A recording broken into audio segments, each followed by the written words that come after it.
Hello, welcome back to our channel. ഇപ്പം നമ്മുടെ ചാനലിൽ ഒരു ഓണം സീരീസ് നടക്കുവാണ്.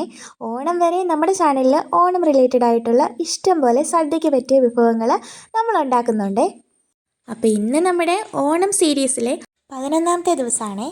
ഇന്ന് നമ്മൾ ഉണ്ടാക്കാൻ പോകുന്നത് സദ്യയ്ക്ക് ഒട്ടും ഒഴിച്ചുകൂടാൻ പറ്റാത്ത അടിപൊളി ഒരു അവിയലിൻ്റെ റെസിപ്പിയാണ്. സദ്യ എന്ന് പറയുമ്പോൾ തന്നെ നമുക്ക് എല്ലാവർക്കും അവിയലല്ലേ ഓർമ്മ വരുന്നേ. അപ്പം നമ്മൾ ഓണം സീരീസ് പോലെ തന്നെ വിഷുവിനും ഇതുപോലെ ഒരു സീരീസ് ചെയ്തിട്ടുണ്ട്. ഇതിൽ കാണിക്കാത്ത ഒരുപാട് ഐറ്റംസ് ഞാൻ അതിലും കാണിച്ചിട്ടുണ്ട്.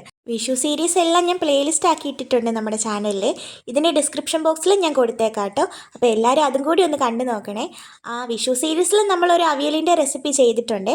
അന്ന് നമ്മൾ അവിയലിനെ പുളിക്കായിട്ട് മാങ്ങയായിരുന്നു എടുത്തിരുന്നത്. ഇന്ന് നമ്മളിവിടെ പച്ചത്തക്കാളിയാണ് എടുത്തിരിക്കുന്നത്. അപ്പോൾ എല്ലാവരും അതും കൂടി ഒന്ന് കണ്ടു നോക്കണേ. അപ്പോൾ നമുക്ക് സദ്യ അവിയൽ എങ്ങനെ ഉണ്ടാക്കണേന്ന് നോക്കാവേ. അതിന് വേണ്ടിയിട്ട് നമ്മൾ ഇത്രയും പച്ചക്കറി എടുത്തിട്ടുണ്ട് കേട്ടോ. അത് നന്നായിട്ട് അരിഞ്ഞെടുത്തിട്ടുണ്ട്.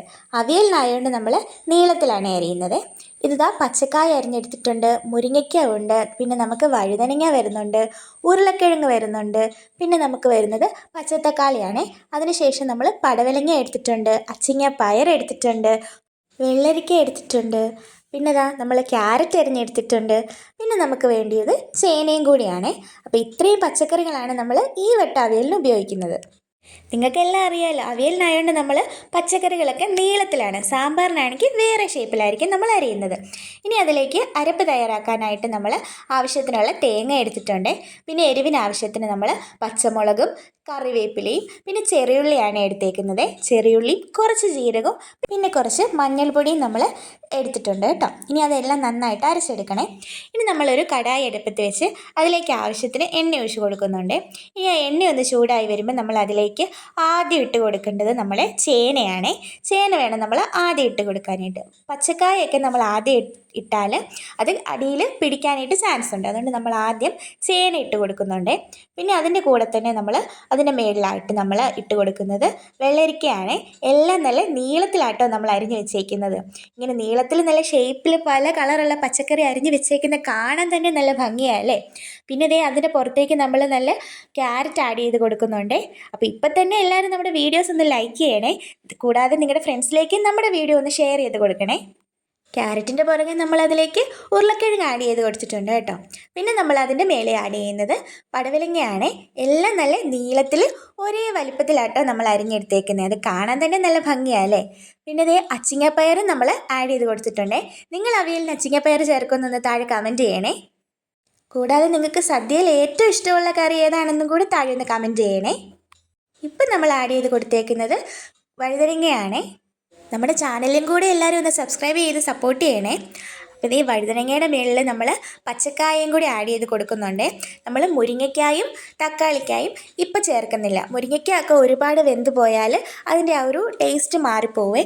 കൂടാതെ അത് കഴിക്കാനും നാര് പോലെ ഇരുന്ന് ബുദ്ധിമുട്ടായിരിക്കും. അപ്പം ഇതൊന്ന് കുക്കായതിന് ശേഷമേ നമ്മൾ മുരിങ്ങയ്ക്കായും തക്കാളിക്കായും ആഡ് ചെയ്ത് കൊടുക്കുന്നുള്ളേ. ഇപ്പം നമ്മൾ ഈ പച്ചക്കറികൾക്ക് ആവശ്യമായിട്ടുള്ള ഉപ്പ് ആഡ് ചെയ്ത് കൊടുത്തിട്ടുണ്ട്. ഉപ്പിൻ്റെ കൂടെ തന്നെ ലേശം മഞ്ഞൾപ്പൊടി നമ്മൾ ആഡ് ചെയ്ത് കൊടുക്കുന്നുണ്ട്. അപ്പം ഇനി ഇത് നന്നായിട്ട് നമ്മൾ കുക്ക് ചെയ്യണം. അതിനായിട്ട് നമ്മൾ കുറച്ച് മാത്രം ഇതൊന്ന് വേകാനായിട്ട് മാത്രമുള്ള വെള്ളം നമ്മൾ ആഡ് ചെയ്ത് കൊടുക്കുന്നുണ്ട്. വെജിറ്റബിൾസിൽ നിന്ന് തന്നെ കുറച്ച് വെള്ളം ഇറങ്ങും. അതുകൊണ്ട് നമ്മൾ ഒരുപാട് വെള്ളം ഒഴിക്കേണ്ട ആവശ്യമില്ല. ജസ്റ്റ് അതൊന്ന് കുക്കായി വരാൻ വേണ്ടി മാത്രമുള്ള വെള്ളം നമ്മൾ ഒഴിച്ചു കൊടുക്കുന്നുണ്ട്. വെള്ളം കൂടി ഒഴിച്ചിട്ട് നമ്മൾ ഒരു 8 മിനിറ്റോളം അടച്ച് വെച്ചൊന്ന് കുക്ക് ചെയ്യണം. ആ 8 മിനിറ്റിന് ശേഷം നമുക്ക് എടുത്ത് വെച്ചേക്കുന്ന നമ്മുടെ മുരിങ്ങയ്ക്കായും പച്ചത്തക്കാളിയും ആഡ് ചെയ്ത് കൊടുക്കണേ. പക്ഷേ അത് ആഡ് ചെയ്യുന്ന ക്ലിപ്പ് എൻ്റെ കയ്യിൽ നിന്ന് നഷ്ടപ്പെട്ടു പോയി. എൻ്റെ ഫോണിൽ സ്പേസ് ഇല്ലായിരുന്നു, അങ്ങനെ അത് ഷൂട്ടായില്ലായിരുന്നു. അപ്പോൾ നമ്മൾ പച്ചത്തക്കാളിയും മുരിങ്ങയ്ക്കായും കൂടി ഒരു 8 മിനിറ്റിന് ശേഷം നമ്മൾ ആഡ് ചെയ്ത് കൊടുത്തിട്ടുണ്ട്. വീണ്ടും നമ്മളൊരു 5 മിനിറ്റോടെ കുക്ക് ചെയ്ത് കഴിയുമ്പം വെജിറ്റബിൾസ് എല്ലാം നന്നായിട്ട് വെന്തിട്ടുണ്ടായിരിക്കും. അപ്പോൾ മുരിങ്ങയ്ക്കൊക്കെ തന്നെ ഒരുപാട് വെന്ത് പോകാതെ ആ കറക്റ്റ് പരുവത്തിന് നമുക്ക് കിട്ടിയിട്ടുണ്ട്. ഇനി നമ്മൾ അതിലേക്ക് നേരത്തെ കാണിച്ച ആ തേങ്ങയുടെ അരപ്പ് നമുക്ക് ചേർത്ത് കൊടുക്കാവേ. അരപ്പും കൂടി ചേർത്ത് നമ്മൾ വീണ്ടും ഒരു 3 മിനിറ്റോളം കുക്ക് ചെയ്തെടുക്കണം. അപ്പോൾ ഈ വട്ടം നമ്മൾ അവിയലിന് പുളിക്ക് വേണ്ടിയിട്ട് നമ്മൾ പച്ചത്തക്കാളിയാണ്. കഴിഞ്ഞ തവണ നമ്മൾ മാങ്ങ ആയിരുന്നു. നിങ്ങൾക്ക് വേണമെങ്കിൽ തൈരും ആഡ് ചെയ്ത് കൊടുക്കാവുന്നതാണ് പുളിക്ക് വേണ്ടിയിട്ട്. അപ്പോൾ ഒരു 3 മിനിറ്റിന് ശേഷം നമുക്കതൊന്ന് മിക്സ് ചെയ്ത് കൊടുക്കാവേ. ആ വെജിറ്റബിൾസും നമ്മുടെ തേങ്ങയുടെയും കറിവേപ്പിലയുടെയൊക്കെ അരപ്പും എല്ലാം കൂടി നന്നായിട്ട് നമ്മൾ വെജിറ്റബിൾസിലൊന്ന് മിക്സ് ചെയ്ത് കൊടുക്കണം. ഇനി നമ്മുടെ അവിയലിൻ്റെ മെയിൻ സ്റ്റെപ്പാണ് കറിവേപ്പിലയും പച്ചവെളിച്ചെണ്ണയും ഒഴിക്കുന്ന സ്റ്റെപ്പാണ് നമ്മുടെ അവിയലിൻ്റെ മെയിനായിട്ടുള്ളത്. അതിന് വേണ്ടിയിട്ട് കറിവേപ്പിലയുടെ നല്ല ഫ്ലേവർ ഇറങ്ങാനായിട്ട് നമ്മൾ കൈ കൊണ്ടൊന്ന് തിരുമിയിട്ടാണ് ആഡ് ചെയ്ത് കൊടുക്കുന്നത്. ഇനി ഇതേ ആവശ്യത്തിനുള്ള പച്ചവെളിച്ചെണ്ണ ഒഴിച്ച് നന്നായിട്ട് മിക്സ് ചെയ്ത് കൊടുക്കണം. അപ്പോൾ ഏറ്റവും ഫ്ലേവർ നമ്മുടെ അവിയലിന് കൊടുക്കുന്നത് ഈ കറിവേപ്പിലയും പച്ചവെളിച്ചെണ്ണയാണ്. അപ്പോൾ എല്ലാം കൂടി നന്നായിട്ടൊന്ന് മിക്സ് ചെയ്ത് കഴിയുമ്പോൾ നമ്മുടെ അവിയൽ ഇവിടെ റെഡി ആയിട്ടുണ്ട്. ആ ചൂട് അവിയലിലേക്ക് ആ കറിവേപ്പിലയും പച്ചവെളിച്ചെണ്ണയും കൂടെ വരുമ്പോൾ ഒരു അടിപൊളി ഫ്ലേവറാണ്. അതാണ് നമ്മുടെ അവിയലിൻ്റെ ഏറ്റവും ടേസ്റ്റ് കൊടുക്കുന്ന സ്റ്റെപ്പ്. അപ്പോൾ അതാരും ചെയ്യാൻ മറക്കല്ലേ. അപ്പോൾ അതേ നമ്മുടെ സദ്യയ്ക്ക് പറ്റിയ ഒരു അടിപൊളി അവിയൽ ഇവിടെ റെഡി ആയിട്ടുണ്ട്. അപ്പോൾ ഈ ഓണത്തിന് എല്ലാവരും ഇതുപോലെ അവിയലൊന്ന് ട്രൈ ചെയ്ത് നോക്കണേ.